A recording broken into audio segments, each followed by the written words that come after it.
Hello, in this next video, we're going to take a look at how we can use this basic idea of how to find the antiderivative for a function that is basically a polynomial and apply it in a more general case.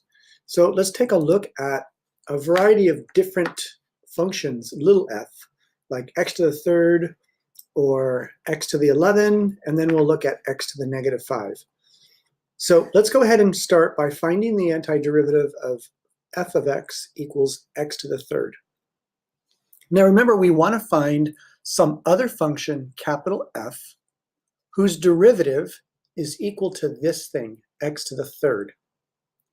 And we call that the antiderivative. So you can think of that as the opposite of the derivative. So remember, when we took the derivative, we reduced the power by 1. So the opposite of that is to increase the power of 1 by 1. So we could ask the question, is the antiderivative x to the 4? The way that we check this is to actually take our potential antiderivative and then check it.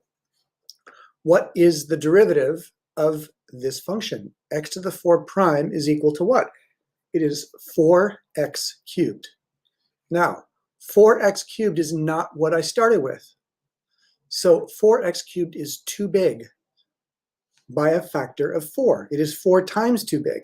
We don't want 4x to the third. We just want x to the third. So if we adjusted this initial guess for the antiderivative and said instead, let it be x to the 4, but then divide by 4, and then add some constant, then it will work. Because if I take the derivative of this, I would get, think of this as 1/4 of x to the 4th. So I'd have 1/4 times the derivative of this, which is 4x to the third. So 1/4 times 4x cubed, the 1/4 and the 4 will multiply to 1, leaving me with x to the third. So basically what I have to do is I have to adjust this initial guess by dividing by that 4. Let's see if that works again for another function like x to the 11. If we were to check and guess initially that the derivative was x to the 12, we could do a check. What is the derivative of x to the 12? It is 12 times x to the 11. I don't want 12 times x to the 11.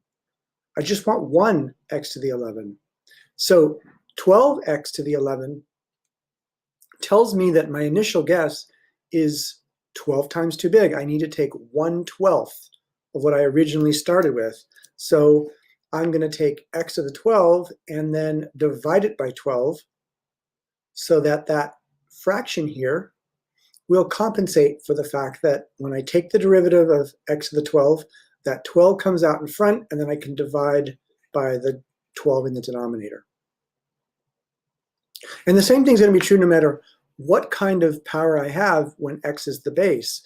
The antiderivative of x to the minus 5 is going to start with an initial guess of x to the negative 4, because I'm increasing the power. If I take negative 5 and add 1 to it, then I have x to the negative 4. But again, if I were to check this, the derivative of x to the negative 4 is negative 4 times x to the negative 5. I don't want a negative 4 in front of there, so my answer is going to involve dividing by negative 4 to basically divide out what happens when I do take the derivative.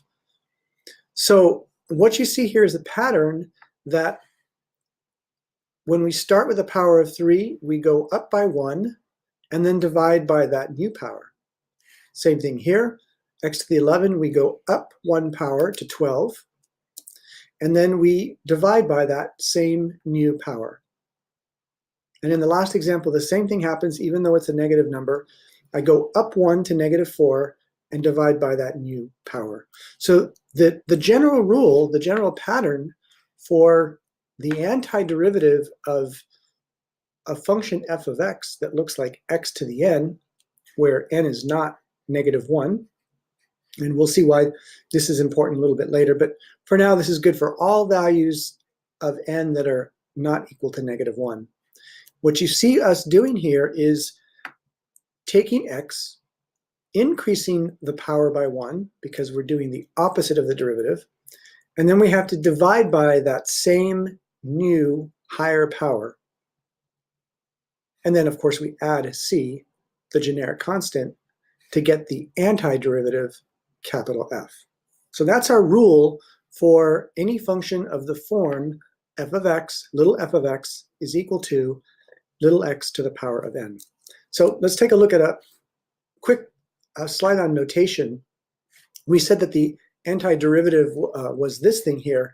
In terms of integral notation, this is equivalent to saying that the integral of x to the n dx is equal to x raised to the power of n plus 1 divided by the quantity n plus 1, and then add some generic constant c.